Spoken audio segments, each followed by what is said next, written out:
Bugünə qədər nə Ümumdünya Səhiyyə Təşkilatı, nə bütün Avropa İttifaqı ölkələrində qida təhlükəsizliyinə cavabdeh qurum olan EFSA, Avropa Qida Təhlükəsizliyi Təşkilatı, nə də rəsmi istinad edilməli nüfuzlu beynəlxalq qurum təşkilatından palma yağının özünün nə kanserogen, nə mutagen, nə genotoksik təsiri ilə bağlı bir dənə də olsun elmi məqalə mövcud deyil.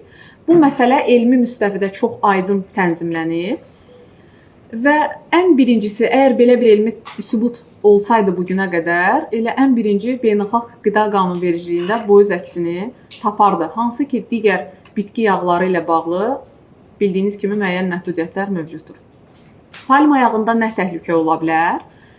Bütün bitki yağları, o cümlədən palma yağı, kimyəvi və rafinasiya zamanı, yəni təmizlənməsi zamanı yüksək temperatura məruz qalarkən, termiki emala məruz qalarkən, onun tərkibində emal çirkləndiricisi adlandırdığımız iki riskli kimyəvi maddə yarana bilər, emal çirkləndiricisi yarana bilər.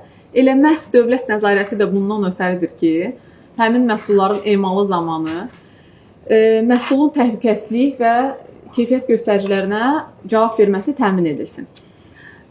Palma yağı ilə bağlı bir məqamı da istəyərdim vurğulayım. Azərbaycanda bildiyiniz kimi palma yağının ilkin istehsalı yoxdur. Məhsul ölkəyə yalnız ixal olunur. Bu nəzarəti daha da asanlaşdırılır. Çünki ölkəyə dövrəyə buraxılmazdan əvvəl bayaq sadaladığım 3 monoxlor propanediol, bunun adını da deyim icazənizlə, glisidil esterləri və 2 monoxlor propanediol adlı kimyəvi maddələrdir. Bu göstəricilər üzrə məhsullar yoxlanılır və daha sonra dövrəyə buraxılır. Ölkəyə idxal edən şirkətlər və onların təyinatı üzrə istifadəsi zamanı da sonraki mərhələlərdə də nəzarət tətbiq olunur. Bir məsələni də bununla bağlı deyim. Ölkəyə 4 bu məhsulu idxal edən şirkətdə yoxlama həyata keçirilmişdir.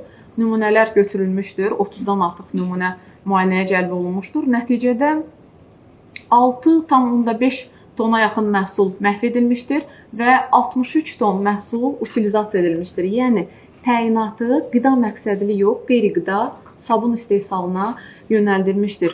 Bir məsələni də demək istəyirəm, bu palma yağının ətrafında çox vaxt müzakirələr, bildiyiniz kimi bu məhsullar İndoneziya və Malayziya mənşəlidir. Yəni, İndoneziyada və Malayziyada istehsal olunur.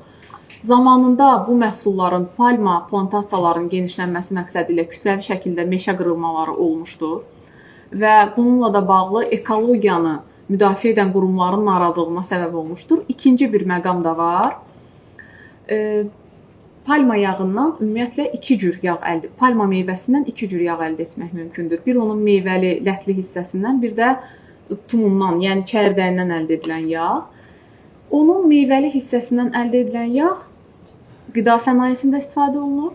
Çəyirdəyindən əldə edilən yağın müəyyən fraksiyaları isə qeyri-qida sənayesinə yönəldilir. Kosmetik vasitələr, sabun və digər gigiyenik vasitələrin istehsalında. Narazılıqlar və narahatlıqların bir hissəsi də beynəlxalq arenada bununla bağlı ola bilər ki, həmin qeyri-qida üçün nəzərdə tutulmuş fraksiyaların qida məhsullarının tərkibində istehlakçının süfrəsinə gəlib çıxmasının qarşısı alınsın. Elə bununla da bağlı dövlət tərəfindən qida təhlükəsinə nəzarət edən qurumların fəaliyyəti elə qurulmalıdır ki, buna nəzarət olunsun. Məlumat üçün deyim ki, dünyada heç bir ölkə palma yağını qadağan etməmişdir. Belə bir məlumat yoxdur. Agentliyin ekspertləri bu məsələni istər yerli, istər xarici ekspertlərlə hər zaman, hər müstəvidə müzakirə etməyə hazırdır. Bəlkə hansısa qaranlıq məqamlar və ya suallar qaldısa, dünyada istehsal olunan palma yağlarının 70% sırf qida sənayesinə gedir. Yəni, bu təsadüfi deyil. Dünyanın nəhəng Nestle kimi, Mondelez International kimi, Mars, Ferrero kimi şirkətləri məhsullarında palma yağından istifadə edirlər. Yəni, belə bir qadağı olsaydı, sadaladığım şirkətlərin dünya üzrə şəbəkələri, istehsal şəbəkələri mövcuddur. Yəni, bunlar tamamilə fərqli məsələlərdir, bayaq sadaladığım məsələlər və qida sənayesində istifadə olunan palma yağının təhlükəsizliyi ilə qətiyyən eyniləşdirilməməlidir. Bir məsələni istehlakçılarımız bilməlidirlər ki, hansısa məhsulun orqanizmimizdə həzm olunması üçün, həzmini bilmək üçün ki, bu həzm olunur yoxsa yox, onun ərimə temperaturunu ölçməyə heç ehtiyac yoxdur. Məhsulun həzmi insan orqanizmində həzm fermentlərinin və öt turşularının təsirindən baş verir. Eyni formada, məsələn, mən burada səsləndirim, palma yağının ərimə temperaturu, onun tərkibində müxtəlif yağ turşularından ibarətdir, müxtəlif növ. Buna görə də 35-38 dərəcədir.